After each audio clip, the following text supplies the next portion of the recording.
Bienvenidas y bienvenidos a una nueva presentación de la Bitcoineta en la BitConf.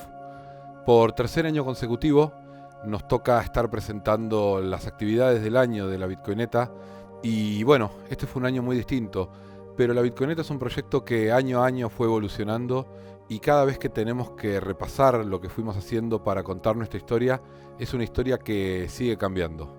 La Bitcoineta es un proyecto que desde el primer día fue evolucionando. Recuerdo que salimos del espacio Bitcoin y ya había muchos miembros de la comunidad que nos estaban saludando, que vinieron a ser parte de este proyecto, y ese día nos dimos cuenta que era mucho más grande que una, dos o tres personas, era algo de la comunidad. La Bitcoineta no iba a estar sola y siempre iba a haber personas que nos acompañaran en el camino.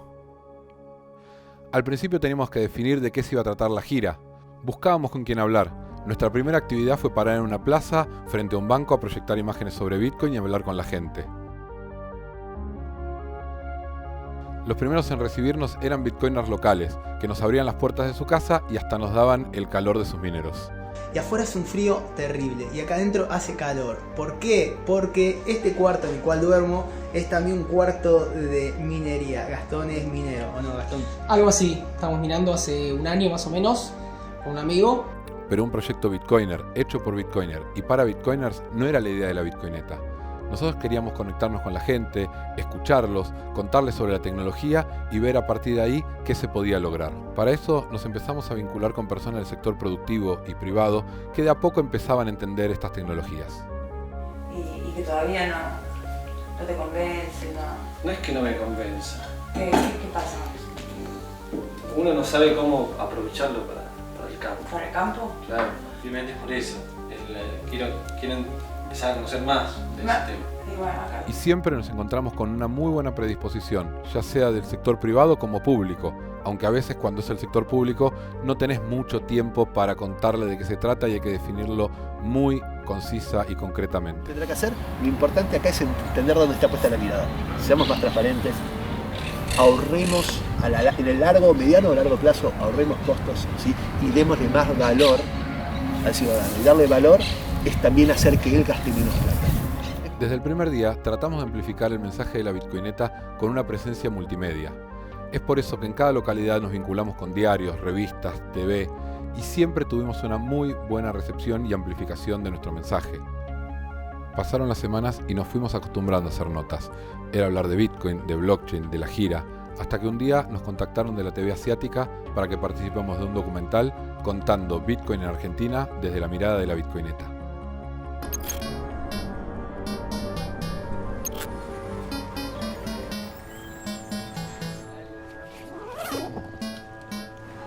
Una pregunta, chicas, ¿ustedes saben de Bitcoin? Acá, señor. ¿Señor? ¿Qué? Te hago una pregunta. ¿Aceptás Bitcoin? ¿Cómo? ¿Aceptás Bitcoin? ¿Qué es eso? ¿A mí de qué me sirve? A medida que fueron pasando los meses, el proyecto fue creciendo cada vez más voluntarios, colaboradores, ciudades. Esto hizo que muchas veces ni siquiera sepamos en dónde íbamos a dar una charla. Nos encontramos, como ven, acá en la Plaza Ramírez. Nos encontramos con Fernando, que es una persona acá de la comunidad de Bitcoin de Concepción de Uruguay. Si bien el proyecto crecía cada vez más y en un día típico uno puede hacer una entrevista, una charla, un evento y a veces una reunión con alguien del sector privado, nunca dejamos de hacer lo que más nos gusta, hablar con la gente. Compartiendo este dato no pones en riesgo tus Bitcoin, ¿sí? Porque es tu dirección pública. Con este nadie puede hacer nada, solo mandarte. Hay conceptos que los bitcoiners llevamos en la piel. Don't Trust Verify es uno de ellos, pero le creemos al GPS. Y así pasan estas cosas.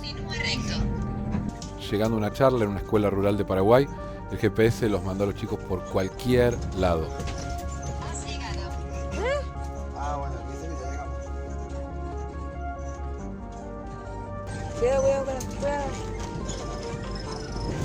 Cuidado.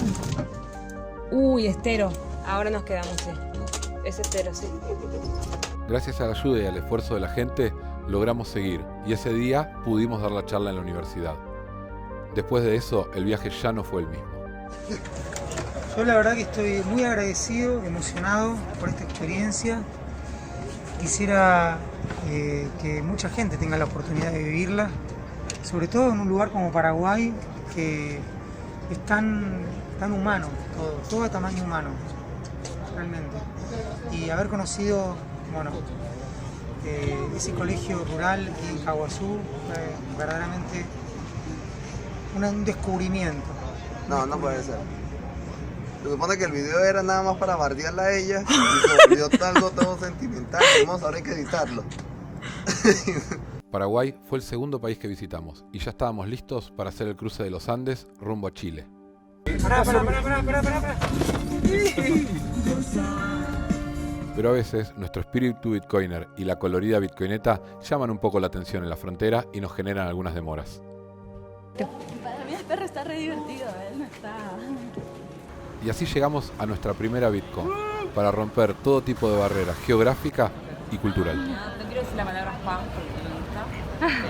She doesn't want to say the word fun because she doesn't like the concept. Claro, ahora hablas español, ¿cierto? Yo entiendo español, yo no hablo. No, estás hablando bien. Solo un poco. Para nosotros la BitConf 2018 tuvo un significado doble. Por un lado fue haber llegado a nuestra primera meta, pero también fue conocer a referentes de la comunidad que aceptaron nuestro proyecto de una manera inesperada. El segundo año fue completamente distinto. Si bien el espíritu era el mismo, a los lugares donde íbamos ya nos conocían. Hace un año que sigo lo que hacen ustedes por varias partes de la Argentina y países vecinos y bueno, dije, están en Marcos Paz, tengo que suspender todo lo de hoy y tengo que estar acá en Marcos Paz y verlos. Es simple. Si bien la experiencia de viaje suele ser muy divertida, muchas veces requiere de algo de trabajo en equipo. Muchos bichos, ¿no? Muchos bichos. Acá estamos lavando la bitconeta, estamos adentro y estamos viendo como el resto del equipo está todo tirando agua, jabón y demás. Y cuando pensamos que Bitcoin es para todos, nos referimos para todos. Nosotros vemos al dólar como una moneda fuerte y estable, porque venimos de una moneda que se deprecia constantemente. Si bien es una de las monedas más estables del mundo, también se va depreciando con el tiempo. Para esta presentación nos dispusimos a revisar todo el material de estos 3 años de gira. Hablamos con todo el mundo, pero la sensación más linda es cuando sabes que la persona lo está disfrutando, lo comprende y de algún modo va a sacarle provecho. Estos 3 chicos de Paraguay nos cuentan un poco cuál es su visión sobre Bitcoin. Y entendemos su concepto. Entendemos también que existen aplicaciones que te hacen muy fácil poder tratar con los bitcoins y que podemos usar nosotros que somos menores también. Y por ejemplo, como dijo mi compañero, que antes se consideraba, hasta ahora inclusive se consideraba como un tabú, que si por ejemplo tenés plata virtual, o sea dinero virtual, es muy peligroso, que así cualquier hacker te puede así hackear, valga la redundancia. Pero con el Bitcoin no ocurre lo mismo, ya que es una super seguridad. Entonces, si es que se le muestra bien a las personas así, yo creo que considerarían aplicar también ese método de control de dinero.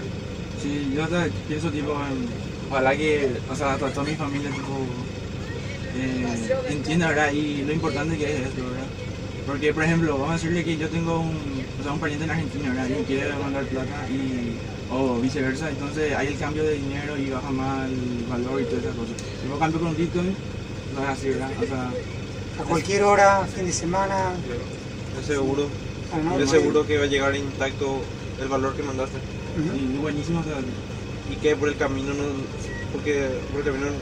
vas a tener una garantía que es seguro, que va a llegar seguro al destino. Pero el 2020 nos dejó fuera de la ruta, y la comunidad ya era demasiado grande para que la Bitcoineta se detenga. Por eso, desde el primer día del lockdown en Argentina, realizamos una serie de webinars apoyados por las distintas comunidades del Cono Sur que habíamos conocido durante nuestra gira. Estas charlas abarcaron distintas temáticas y contaron con speakers internacionales y nacionales. La Bitcoineta ya es mundial. Pero en la Bitcoineta siempre fuimos por más, y a la serie de videos agregamos un personaje virtual, porque para nosotros la Bitcoineta es un símbolo. Y sin importar si podemos estar o no en ruta, nuestro mensaje se amplifica en cada rincón de Latinoamérica, sin importar raza, etnia, edad o planeta.